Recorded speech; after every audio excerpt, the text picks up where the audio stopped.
Now, you may well have seen the video a few weeks ago when I'd been to the Sherwood Forest Country Park and nicked a couple of carrier bags full of leaf litter, searched through them in the hope of possibly finding one of the UK's rarest leaf beetles, Cryptocephalus coryli, the famous hazel pot beetle. Surprisingly, we were successful, and amongst the leaf litter there was one particular pot, a pot that measured from memory about 6 or 7 millimeters in length. That pot has now grown. If I remove this leaf here, you can see the pot just right and below centre.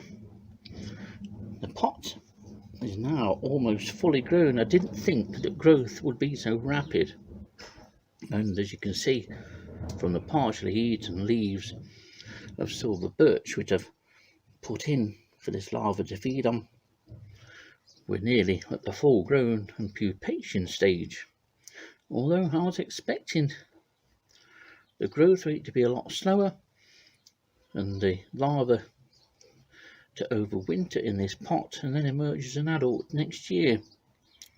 However, it seems this larva has other ideas and is going to emerge as an adult beetle in a few weeks' time. I'll try and hold this steady, but we'll have a closer look at the pot here. And this is the underside of the pot. What you can't see on this is how the pot has been split and then the larva's infilled that split with frass to enlarge in the pot. Normally, if it's fresh, when it's recent since it last split the pot to enlarge it, there's a green shallow V in there. Quite amazing, these pots. Have a look at it sideways on. You get an idea of how the front is quite sculptured, has that lip on it, very much like one of the old Grecian urns. These are amazing things. This pot, I say, is about 12 mil long. Tucked away in there is the larva. And there we're looking at the front end between my grubby fingers. My mother would be so ashamed. But you can see how sculptured the front end of the pot is. Quite remarkable how the larva does it, but that hole, or the entrance to the pot, fits the larva's head perfectly. Nothing can get in, and with the larva's head being flat, it forms an impenetrable barrier.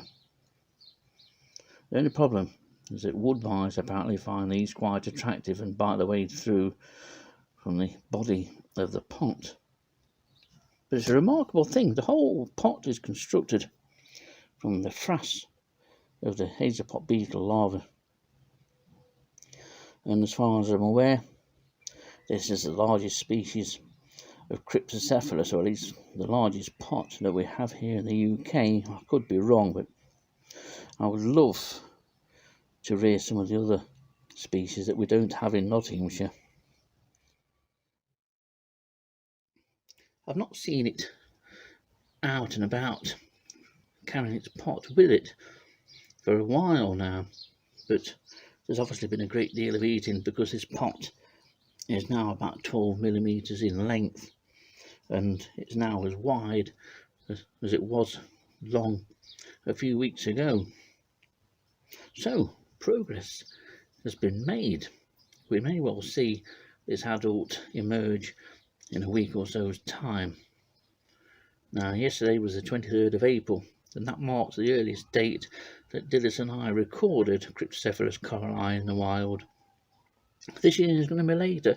We're a few weeks behind, and so this one might not be out until mid-May or later. But we'll see what progress is made, and we'll keep an eye on this particular larva. So, some good news.